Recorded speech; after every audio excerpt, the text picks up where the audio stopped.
Hi, I'm Ann Lewis, and I'm here at GDC with David Therriault, Team Lead Programmer at Ubisoft Montreal. David, how long have you been with Ubisoft? It's been almost 8 years now.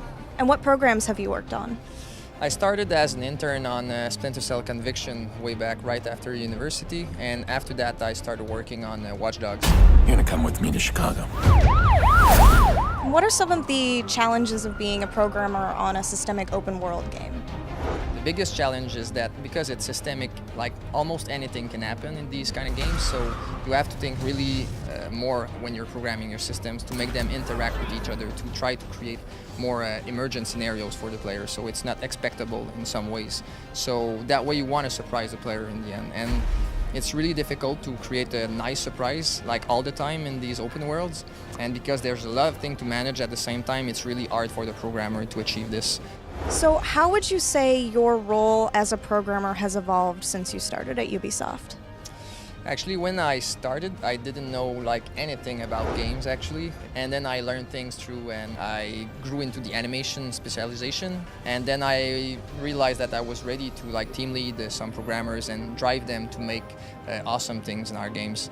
It just appeared because I was super passionate about things, and like things were just presenting themselves, and I took the opportunities. And what's it like being a programmer at Ubisoft Montreal?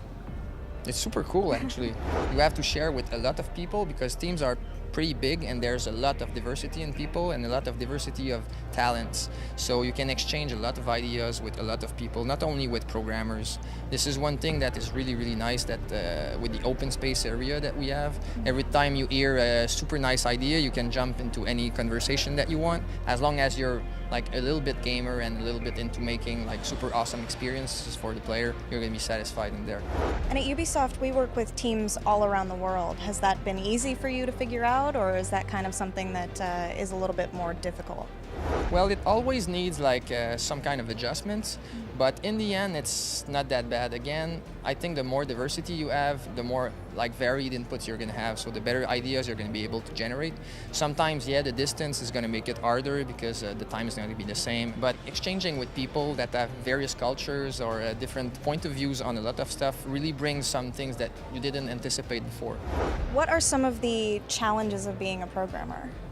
It's really easy for a programmer to be really pragmatic, but since making a game, it's a bit like making a movie or making a bit of a piece of art, the pragmatic aspect of being a programmer is not really useful in there, so you have to trust a bit your instincts, and you have to make calls or decisions on how it's going to be made to try to achieve what you're going to have to do. So things may evolve or iterate in ways that you didn't expect, because sometime with the creative process we have, it's going to end up to something different.